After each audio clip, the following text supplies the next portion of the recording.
Bonjour à tous, alors dans cette vidéo on va parler du refresh du modèle Y arrivé en Chine. Donc moi je l'ai découvert hier sur une publication de Tesla Geek. On va parler des différences, des nouveautés. Et hier j'ai creusé un petit peu, j'ai fait des comparatifs, j'ai trouvé des choses vachement intéressantes donc je vais vous les partager. Et donc je vais vous donner tout ça dans cette vidéo. Ici, alors pour commencer, si vous voulez aller voir les caractéristiques justement de ce modèle Y un petit peu refresh, alors un très léger refresh avec 2-3 modifications qu'on va voir en détail. Vous pouvez aller sur le site Tesla et ici vous allez dans les pays et là vous pouvez choisir la Chine. Là vous arriverez directement sur le modèle Y du coup chinois et vous avez du coup le nouveau modèle avec les nouvelles caractéristiques. On peut également revenir pour aller voir un petit peu plus en détail en appuyant ici. Et c'est ce que j'ai été faire. Donc concrètement, j'ai été regarder les caractéristiques, alors avec Google Traduction, etc. Et j'ai été comparer, j'ai pris un archiveur de site web et j'ai comparé le avant-après pour avoir des caractéristiques et des informations. Alors j'ai essayé de voir du coup et de trouver des informations sur la batterie et sur les moteurs. Donc du coup, je vais vous partager ça parce que j'ai fait quelques petites découvertes. Donc je vais vous donner ces éléments factuels et je vais vous dire du coup ce que j'en pense et la conclusion que j'en tire. Donc on va commencer par les modifications les plus évidentes et puis on ira vers les moins visibles. Alors pour commencer, sur ce modèle refresh, vous avez l'intérieur qui change. Vous avez vu qu'il le passe du coup avec un bandeau LED pour essayer de faire un petit peu comme le modèle 3 Highland. Et ici, au niveau de la planche de bord, ils abandonnent le bois au profit. Alors on a l'impression, j'ai zoomé un petit peu dessus, on a l'impression que c'est une matière tissu. Donc après, je peux me tromper, c'est peut-être un plastique moussé, mais j'ai l'impression que c'est une petite matière tissu.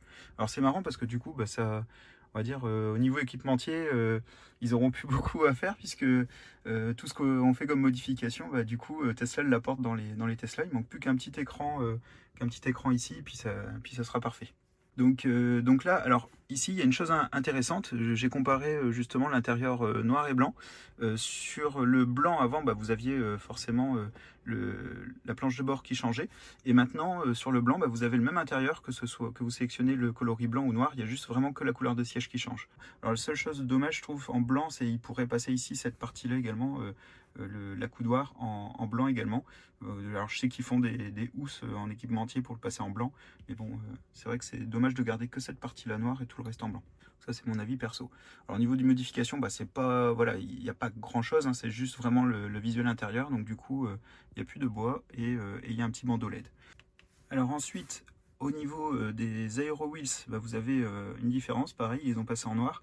Alors ça, c'est les goûts et les couleurs, hein. Certains pouvaient bien aimer les Aero Wheels actuels. Moi, personnellement, je ne les aimais pas.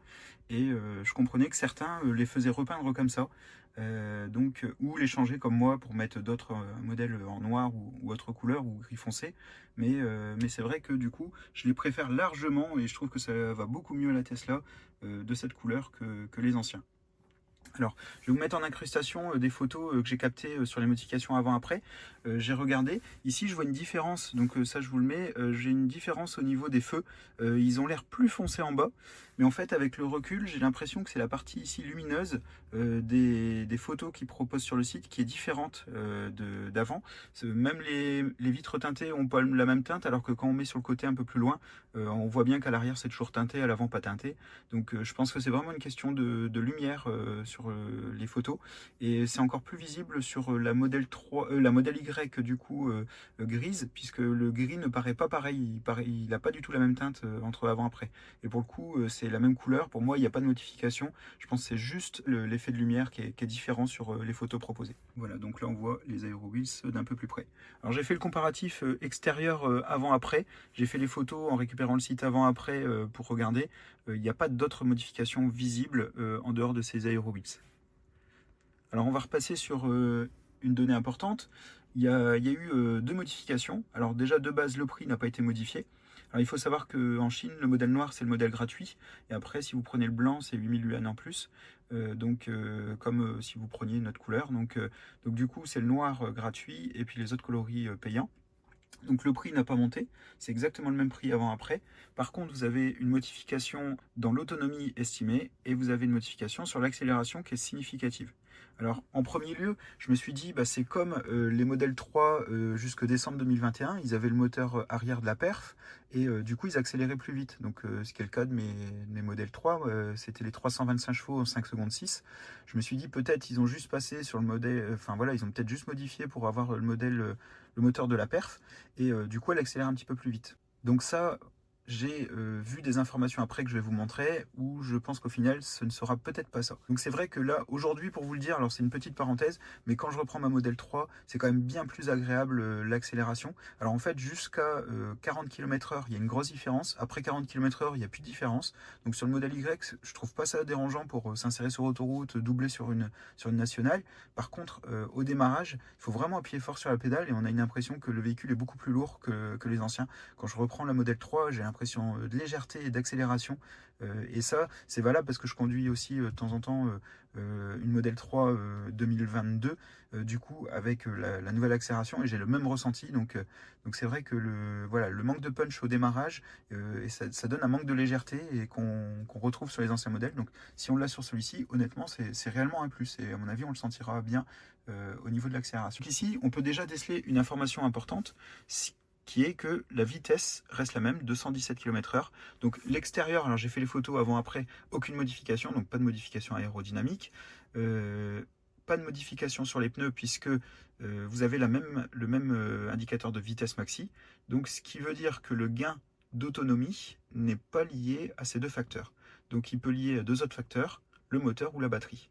Et là, du coup, j'ai trouvé des informations en comparant que je vais vous partager. Alors j'ai voulu comparer le poids. Et donc pour comparer le poids, j'ai récupéré l'archive de web. Et malheureusement, sur la page, il y a un onglet, il y a un sous-onglet. Et du coup, il faut appuyer, par défaut, c'est la performance qui est proposée. Et il faut appuyer sur le sous-onglet pour accéder aux caractéristiques de la propulsion.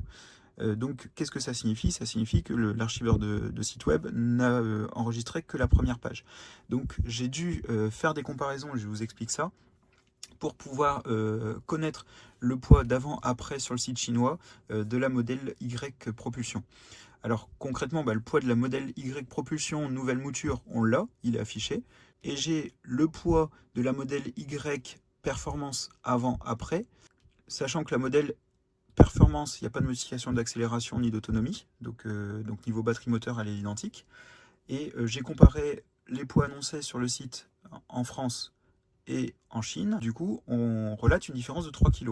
Je pense qu'elle est liée au mode de calcul et aux normes de calcul qui fait que peut-être il y a un liquide comme le liquide lave-glace ou autre qui n'est pas compté et il y a 3 kg entre toutes les versions. Donc du coup j'ai fait le comparatif sur toutes les versions en Chine. Il y a toujours 3 kg de différence entre le poids déclaré en Chine et le poids déclaré en France. J'ai comparé le poids du modèle Y propulsion aujourd'hui en Chine, le refresh, et qu'aujourd'hui on retrouve une différence de 3 kg par rapport au modèle Y français d'aujourd'hui. Donc cela signifie que le poids du modèle Y nouvelle mouture avec la nouvelle accélération est identique. Enfin, on remarque que la vitesse de charge reste à 170 kW, ce qui veut dire que la batterie est une type LFP. Il est fort probable que ce soit quand même le même moteur qui soit fourni avec et que la taille de la batterie soit identique. Donc de ce fait, une question se pose, comment est-ce qu'on peut avoir plus d'accélération et une autonomie allongée compte tenu de tout ce qu'on vient de dire? Écoutez, moi je pense, alors ça c'est vraiment une supposition, mais je pense que c'est fort probable. Je pense que là ils vont y intégrer la nouvelle batterie LMFP ou LFMP, on peut l'appeler des deux manières. Donc c'est l'ajout du manganèse dans la LFP. Et donc l'ajout du manganèse permet une augmentation de la densité énergétique. Et donc augmentation de la densité énergétique veut dire plus de puissance qu'on peut délivrer pour l'accélération et très certainement une meilleure efficience au niveau de la batterie. Ce qui expliquerait les 9 km de plus d'autonomie et l'accélération une seconde de moins. Normalement, si vous augmentez les accélérations, vous diminuez l'autonomie. Et là, avec le même poids, les mêmes caractéristiques, vous l'augmentez. Donc je pense que ça va être au niveau de la batterie que ça va se jouer et qu'ils vont intégrer justement cette nouvelle batterie. Alors une autre question va se poser, c'est est-ce qu'on aura ce refresh en Europe sur les versions faite à Berlin? C'est une très bonne question. Là, je n'ai pas la réponse, je ne sais pas. Je vous donne mon avis personnel, je pense qu'ils y arriveront, ils vont faire ce petit refresh, alors au moins intérieur. Là c'est sûr qu'au niveau du petit refresh intérieur, ça ne leur demande pas beaucoup de modifications sur l'usine de Berlin, et je pense qu'ils vont pouvoir le faire. Autant sur la batterie, j'en ai aucune idée, donc ça on le verra dans les semaines à venir, ou dans les mois à venir. Mais voilà, pour laisser moins de différentiel entre la modèle 3 Highland et le modèle Y, je pense qu'effectivement ils vont faire ce petit refresh intérieur-extérieur pour qu'on ait voilà, une mise à jour très légère du modèle Y. Donc j'espère que cette vidéo vous a plu. N'hésitez pas à donner également vos pronostics ou N'hésitez pas à donner vos idées en commentaire, hein. Si vous avez une autre vision des modifications, bah, vous pouvez les partager avec plaisir. On peut y débattre. Et je vous souhaite une très bonne journée. Je vous dis à très bientôt.